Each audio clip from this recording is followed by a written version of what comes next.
Welcome to Leadership Live with Anton Gunn. It is Wednesday morning, 9 a.m. I am so excited about being with you as I am every Wednesday to give you some valuable content and information to help you to become a better leader, to not just be a better leader for the sake of being a better leader, but for you to build a stronger, more impactful team because of how you lead.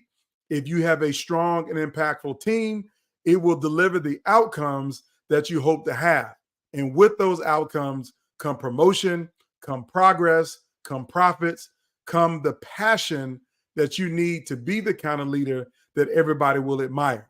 So today, I want to focus on that team aspect. And that is, you have a team. You're trying to get the most out of your team. You want your team to stay inspired, to stay on fire, to help to achieve the mission and the margin. But I can tell you right now, after 25 years of doing this work as a keynote speaker, as an advisor to many companies, so many people struggle to keep their team inspired. They struggle to keep their team with that burning, white, hot desire to achieve their goals. Now, why do they struggle? Because old habits and bad habits are hard to break. Now, when I say old habits and bad habits are hard to break, people get into a routine in the workforce. They've been in a routine their entire life. They've been in a routine as long as they've been in the industry. They've been in a routine because we survive and thrive on what we know how to do best and being able to do it over and over and over again. But routines are killers to innovation. Routines are killers to productivity unless it's the right routines and they're done with the right commitment, with the right competency, and the right capacity. So I'm going to repeat those three words. You got to have the right commitment, the right competency, and the right capacity in order for your team to operationalize those routines for success. But so many organizations don't have the right commitment. They don't have the right competencies, and they don't have the right capacity in their team.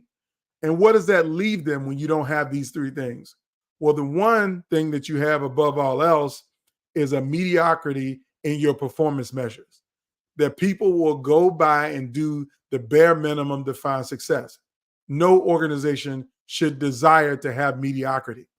Not only will you have mediocrity if you don't have the right commitment, competency, and capacity, but you will also have people who decommit to your organization. Now, when I say decommit, I'm a former college athlete. And if you know anything about sports, whether you do or not, a lot of high school players who are incredibly talented, they commit to go to a school before they actually get there. So they may be a sophomore or a junior in high school. Some of them, they're seniors in high school, and they will announce their commitment to one program or the other. And they will stay with that commitment as long as they feel inspired and excited. But the moment they don't feel inspired and excited about what you have, or they feel a greater inspiration and excitement from another program, they will decommit from your program and commit to somebody else's program. And the same thing happens in business and in the workforce every day. Every day, your employees could start off committed, but a week later, a month later, a year later, they could be decommitted. And you won't know what happened. And so you can't have a decommitted workforce. You can't have a decommitted team, because if you do, they won't perform. They won't stick around. That's how you end up with high turnover rates. That's why you got people who are moonlighting and looking for a new job right now. And when I mean moonlighting, they got a side hustle that they're trying to turn into their full-time hustle. But until then, they're looking for another job. Like, I literally saw an article this week, and I posted about it on Instagram, that 64% of millennials and Gen Z will quit an organization that doesn't have the right culture, that has a toxic culture, or they feel like the organization is not committed to them, not giving them the competency, and not expanding their capacity. So this is a real issue for leaders in real time in organizations. You have to be aware that your people need to be ignited in the workplace. So today, in the next few minutes, I want to give you four impactful ways, on how you ignite your team. How do you keep them committed or get them more committed? How do you give them the competencies that they need to be successful? And how do you expand their capacity? Now, these four ways are not the only ways, and I got lots of others that I've shared repeatedly over and over again on how you keep your team and your culture in an organization exciting and thriving so that it is world class. But I want to focus on these four right now because it always bears repeating that you got to do the small things right before you can try to do the big things. And these four things are what I call the small things to make them right in order for you to build on a foundation to do the big things. So let's jump right in. So the first impactful way to ignite your team, again, your whole team, is number one, you have to build a culture of trust and psychological safety. Now, when I mean culture of trust, I've said this time and time again. The more transparent you are, the more trust you will breed. Transparency breeds trust. So what do you need to be transparent about? You need to be transparent about the vision, about the goals of the organization, and you need to be transparent about where each team member fits on your team. Because sometimes we have this tendency to focus on the three high performers on the team and neglect talking about the three individual contributors who may not necessarily be high performers yet, but they're individual contributors. So we'll love on those high performers. We'll love on the superstars on the team, but we'll ignore everybody else. That's something we also see in sports, that the starting quarterback will get all of the love, or the starting wide receiver will get all of the love. But those offensive linemen, those defensive linemen, the person who doesn't play a superstar position, maybe they're just a role player on the team, they don't get any kind of love. They don't know that they're valued by the team. They're never told how their individual contributions make the biggest difference. And so because of that, they will lose commitment. So that's what I mean, being transparent about the value that people bring, because the more transparent you are, you breed that kind of trust. Now, second part of this is psychological safety. Now, when I say psychological safety, I'm talking about, do the people on your team feel like there's a safe environment for them to speak up about things that they see wrong? Do they feel safe to offer their opinions in the workplace and they're not going to be demeaned or embarrassed or called out or ridiculed and laughed at because they come up with an idea or a new opinion about something? If you don't have a psychological safety in your workplace, if you don't have an environment like that, you're going to start to see people just clam up in meetings, not speak at all. There's no need of offering my opinion if I'm just get yelled at and get told that it's a stupid idea. Or if I feel like that if I raise that idea, that I'm going to be held accountable because I was contrary to what somebody else who's a superstar in the meeting had to say. See, if you don't have that culture of trust and psychological safety, you're not going to excite your people about any level of teamwork. You're not going to ignite their passions and their focus. You're not going to help them to stay committed to the process. So that's number one, is you got to build and cultivate a culture of trust and psychological safety. The second thing you got to do is you got to have a continuous learning and development process. Let me say it to you this way.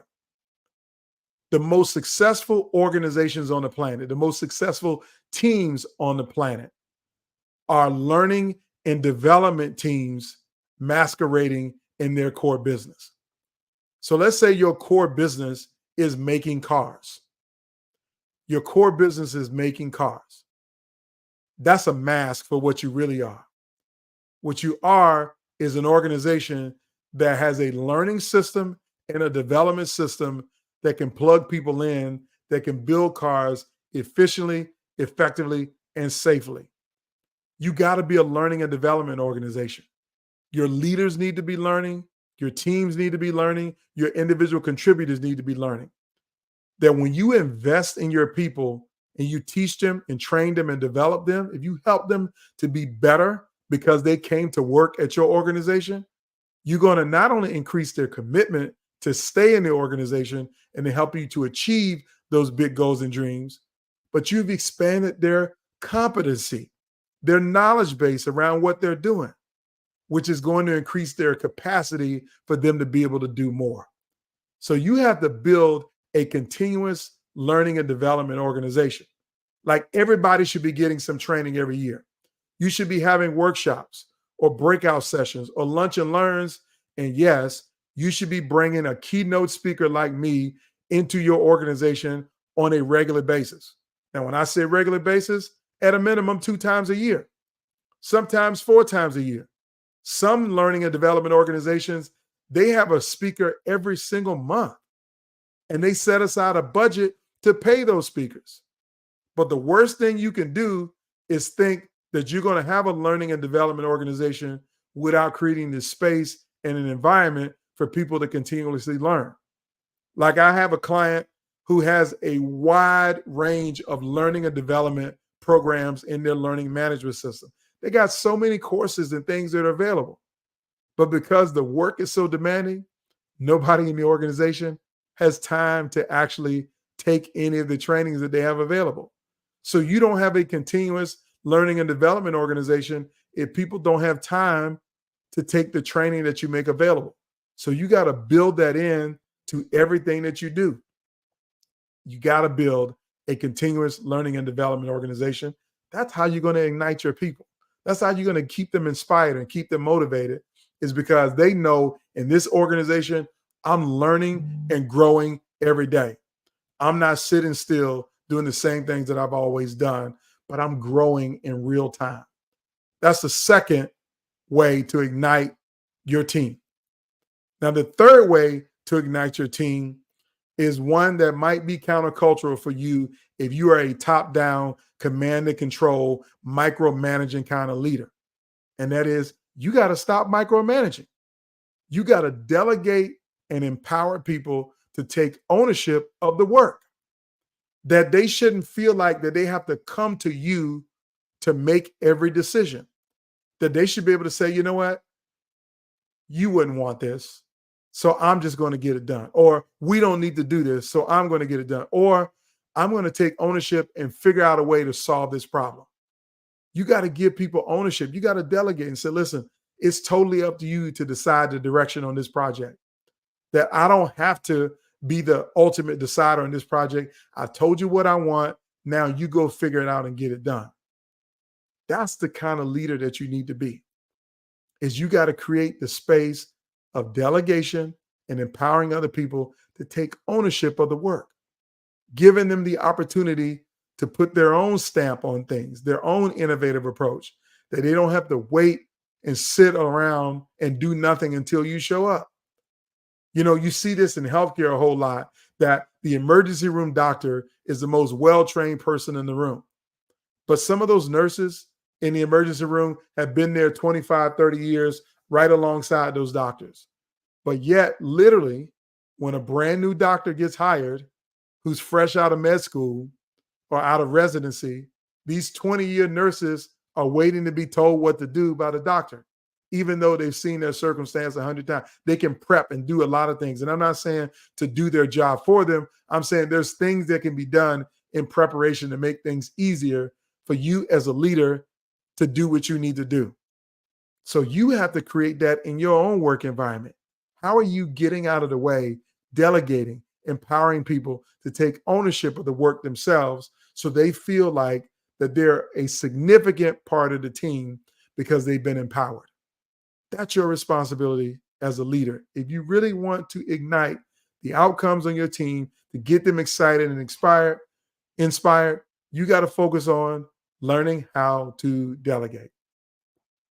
Now, the fourth way, impactful way that you can ignite your team is you need to celebrate their successes and their achievements. And don't let those successes and achievements be tied only to the outcomes, but you need to understand that everybody is working hard and should be celebrated for their hard work. If they achieve something at work or outside of work, you need to celebrate it. Like there are people who work in organizations, but they also volunteer in the community and they get a community awards, but people at work never celebrate them, never even talk about what they did in the community.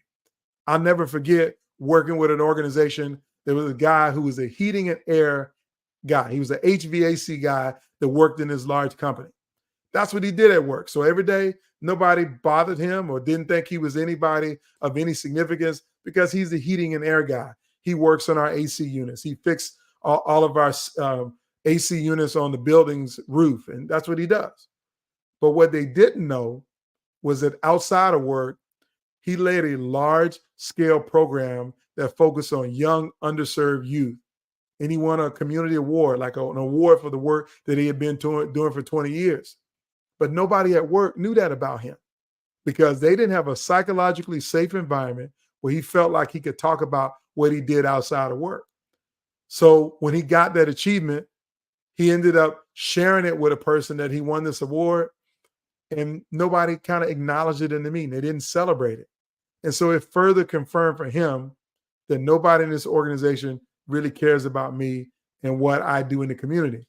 And that I think we should all be doing more in the community. And I'm doing it as an example to show them what we all can do. But nobody celebrates that success and that achievement. Now, definitely, if somebody's having achievements at work, you need to be celebrating their work achievements. Like we need to be celebrating our people that do good job, that do great things, that are having a big impact. And if you're not celebrating it, you're sending a subtle but significant message to your team that they don't matter, that their accomplishments don't matter. So you got to learn how to celebrate, how to throw people parties for doing well. And sometimes that party is a real party. Other times it's, hey, listen, I want to take you to lunch to celebrate your achievement. Or I want to make sure that the CEO knows about what you did for this team. That I want to make sure that you get written about in the company newsletter. I want to make sure that we do a social media profile on you because of your success and achievement. And yes, I want to reward you and compensate you appropriately for the successes and the achievements that you've helped us to achieve.